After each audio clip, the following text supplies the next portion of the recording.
First topic of conversation today, would you rather be a werewolf or a vampire? Put it below in the comments while we dive into this amazing, life-size, real-looking bust from Elite Creature Collectibles.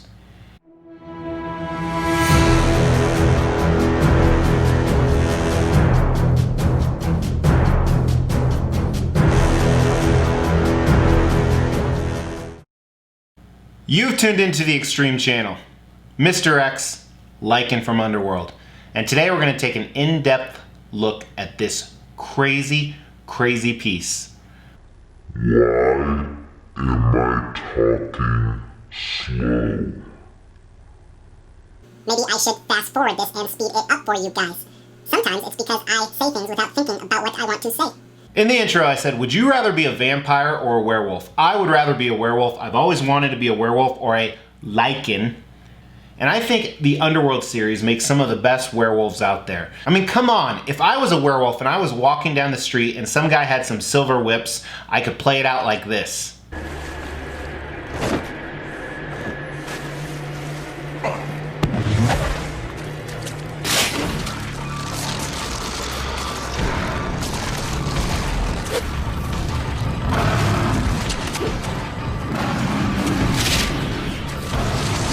Now that was obviously a scene from the movie that this is originated from, Underworld. Underworld is a really unique movie. It was one of the first of its time, and it was essentially werewolves, which they call Lycans, which is another name for them, versus vampires. And I loved the concept of the Underworld movies. I own them all. I've watched them many times. I love the concept a little bit more than the execution. There's some fantastic things in the movie. I think the lead heroine, played by Kate Beckinsale, who's a vampire, did a fantastic job. I love the fact, kind of a spoiler, fast forward if you don't want to hear this, at the end of the first movie they actually create a half vampire, half werewolf creature, which honestly I think that was a little bit of a fail. The concept was great, but I didn't like the way they executed it. But there's some cool things about these movies that I really like, and what's really cool is Elite Creature Collectibles has made some awesome statues, this being one of them.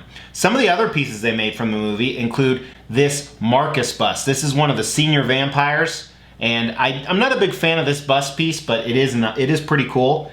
And then they have their 1/3 scale cinemaquettes of both the Lycan and Marcus, and these are some of my grail pieces that one day I hope to acquire for a decent price. As I said, I absolutely love werewolves, which is why I purchased this piece. I actually own a couple other different werewolves. One of them right here, this is actually from my favorite werewolf movie, The Howling. Pop Culture Shock Toys made a piece based off of this. I absolutely love this piece. You can check out the review. I'm also a big fan of American Werewolf in London. A classic picture I really, really love. It's kind of a mix between comedy and horror. And of course, I love Stephen King's Silver Bullet. I wish someone would make a statue based off of that werewolf. That was one of the scariest movies I saw when I was a kid, aside from Howling. Now I also do own another werewolf piece. Check this out. Now this is a custom piece. I don't know where it originates from. I know there was an art print, and I don't know if it was based off the art print, but you can check out the review right here. It's a very, very cool piece. And I am extremely tempted to buy Dream Figure's new werewolf piece. Right here, I have their mummy. It's one of my favorite pieces, and another werewolf. I probably will pull the trigger after this review. But enough about talking about other Lycans. Let's talk about this Lycan. So Elite Creature Collectibles, or ECC, they're really big into making movie pieces. Traditionally, they make movie pieces in the bust form, so kind of a portrait, life-size bust, or they make them in the 1/3 scale. And I own a number of their pieces. I own their Gremlin Mohawk, I own their Reaper bust, and their Reaper 1/3 statue. But at the end of this video, I will throw up a link to some of these other reviews that you can check out. But before we dive into this review, put below what your favorite werewolf movie is. And the reason I ask you to do that, if you comment on any video, you get entered into a free drawing. And that's not the only contest we're doing. We're also doing this contest. On our road to 20,000 subs, we are giving out this Mortal Kombat statue at 12,500 subs. All you have to do is make sure you've liked this video, you've subscribed to the channel, and you've hit that bell notification, and stay tuned for that giveaway. All right, so let's dive into this beast. What's really crazy about this beast is he cost a ton of money. And just to verify the original retail price, I actually looked him up, and I can't believe how cheap he went for. So hold on to that, we'll come back to that with value. But let's start with concept, as we always do. When you are doing a movie piece, especially a life-size bust, accuracy is key. So that's really important. We're going to talk about that. We're going to talk about the other things they did with it. And here at the bottom, they have a base, and it's kind of a plain base. There's some different things going on with the coloring and sculpt we're going to talk about. ECC traditionally puts the name of the movie on the front or the name of the character. I hate that. It should be able to be removed, because if you don't know this is from Underworld, why are you looking at it? Just my opinion. As you move up, there's some symbols we're going to see during the paint and sculpt, but you see the upper part of his torso here. And I think this is more of a design thing we're going to talk about, but I don't think it's properly scaled. I think the werewolf's much bigger, at least the torso, so they definitely cut it down. And you move up, and this is where they knocked it out of the park. The accuracy of this is crazy. To me, it's more referenced in the first movie. I think they made 5 or 6 of them. I watched them all. I own them all. But they made 5 or 6 of the movies. This looks more like the ones from the first movie. What's kind of strange is the first movie was back when CGI technology wasn't as good. It was still decent at the time. But the newer movies, the werewolves look worse. They look more CGI when they shouldn't. So this looks like they actually improved it. This looks real. I love what they did. The face, the snarling. If you want a werewolf, you want him vicious, but he's not too freaky or scary. My 8-year-old son calls him Wolfie. I think the concept of this is awesome. A few misses, but I think those actually are more tied into the design. So I love everything they did about it. I think it's the perfect bust. If concept-wise, they match the movie, they match the best movie. It's accurate to that movie. The expression, the face is perfect. I think it's a 5 out of 5 on the concept, or an X as we say on the channel. We already alluded to a few things about the design, and with design, there's not a lot going on with a bust, but we're gonna try and talk about what we can. First, we'll do the dimensions on him. So the base itself is about a 14-inch diameter or so. It's a circle. And his height, which his ear is probably the tallest part, is right under 24 inches. His snout obviously pushes out a little bit more than that. We can get a depth on that guy. That's about 21 inches or so. So he is a big bust. He's not the biggest bust I have, but he is a huge creature. I almost feel like they scaled his head properly, but not his torso. Now, part of that is, okay, they cut off part of his torso, but where his shoulders are doesn't match how large his head is. So I think that's a little bit of a miss on the design. Also, they should have made that nameplate removable. I think that's another miss as well.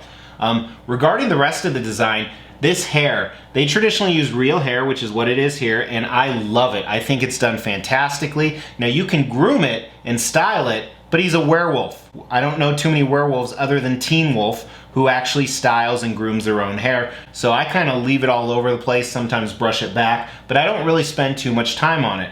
And then obviously there's no switch outs or anything like that. But one thing I do want to point out, and we'll talk about this in the paint and sculpt, is I don't like how they half-assed it, both figuratively and literally. It's a bust. Many of these new companies doing busts like Queen Studios, you get the entire bust. You don't just get the front of the bust, where Sideshow and some of Elite Creature Collectibles' older pieces have it like this. I believe their newer bust that just came out, Pennywise, I'd have to watch another review on it. I believe that's the entire thing. It's not blank in the back. So I think that's a miss. While you are displaying it from the front, you do see the sides that are a little bit of a miss. So I think that's a negative as well. So overall with design, I think it's okay. Like I said, I think the body's a little bit disproportionate to the head. You pay a lot of money for a blank design in the back. The plate, that could have been made removable very easy. So I think it's a 3 out of 5, or I think the design is very nice. Paint and sculpt on this piece is where he's amazing.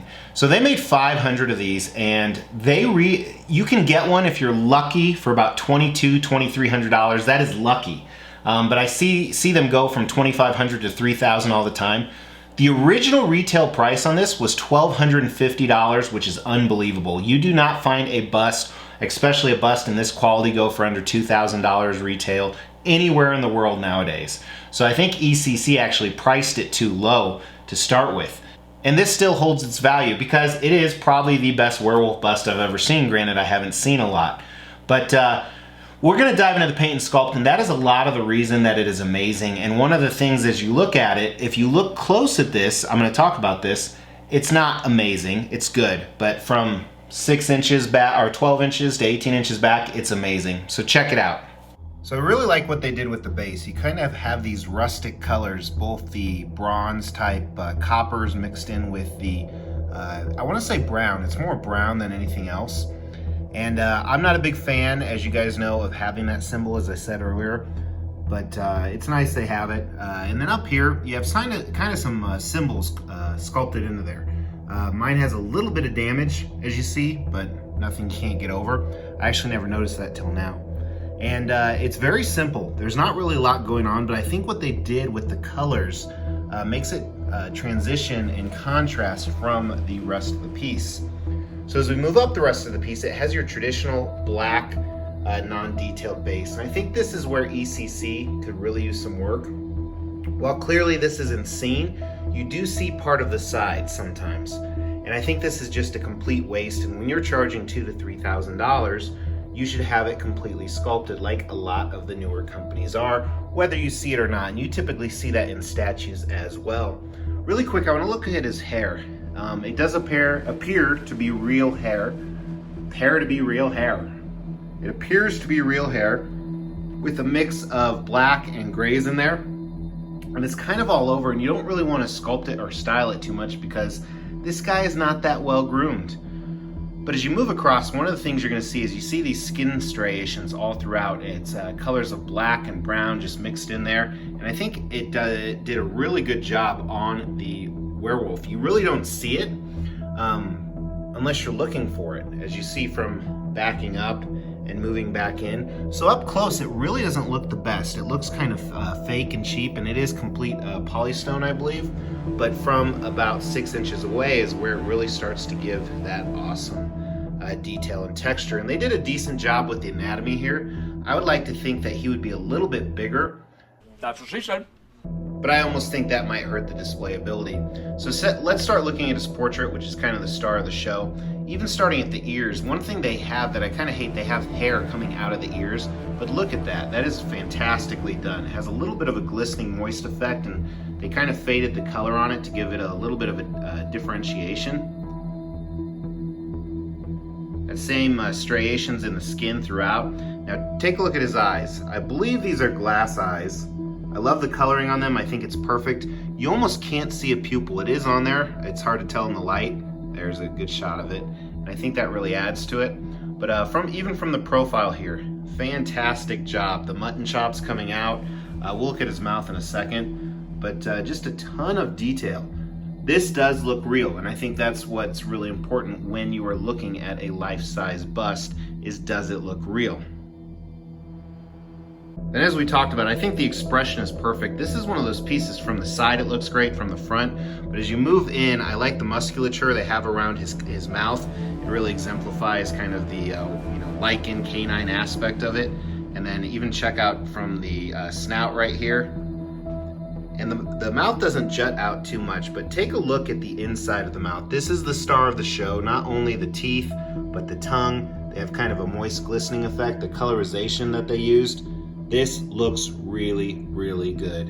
And again, it adds to the fact that they chose the absolute right expression. What I love about him is it's not completely raged, but it's more of in between. He's pissed, he's strong, he's powerful.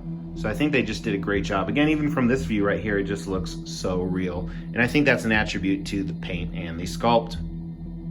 I think on this guy, I think the paint, honestly, it's hitting me as a 3 or 4 out of 5, and I like to go with the lower ranking. So I'm gonna go 3. I think it's very nice. I think if we looked at just the mouth alone, I think it would have been a higher score than that, but I got to take into the rest of it. And again, that's not a bad score, but I think the sculpt is immaculate on this. I think the sculpt is a 5 out of 5. So when you compare an amazing sculpt and an amazing concept, that's what makes a piece so wanted and desired, like this one is. So while I don't think this has the overall X factor, it's not an X statue, it is a rail, which is not quite a grail, but a statue that people really want. And again, that's not an average of the scores, that's just my gut feeling on where this statue is at the end. Because it is truly amazing. I'm a big fan of this, especially now that I put it up on the review table, thanks to Scott McCoy, shout out. He asked me to review it. So very, very cool piece. I love him, and honestly, I can't remember if he was in my top bust countdown or where I placed him, but I'm betting I would actually place him higher now that I've spent time doing this, because I absolutely love doing this part of the channel, is reviewing these pieces and falling in love with them all over again. I mean, who wouldn't fall in love with that? Alright guys, so if you haven't, please smash that like button, check out some of these other awesome reviews, and make sure you subscribe to the channel by hitting that Mr. X Extreme logo. Appreciate it. I will talk to you tomorrow. Take care.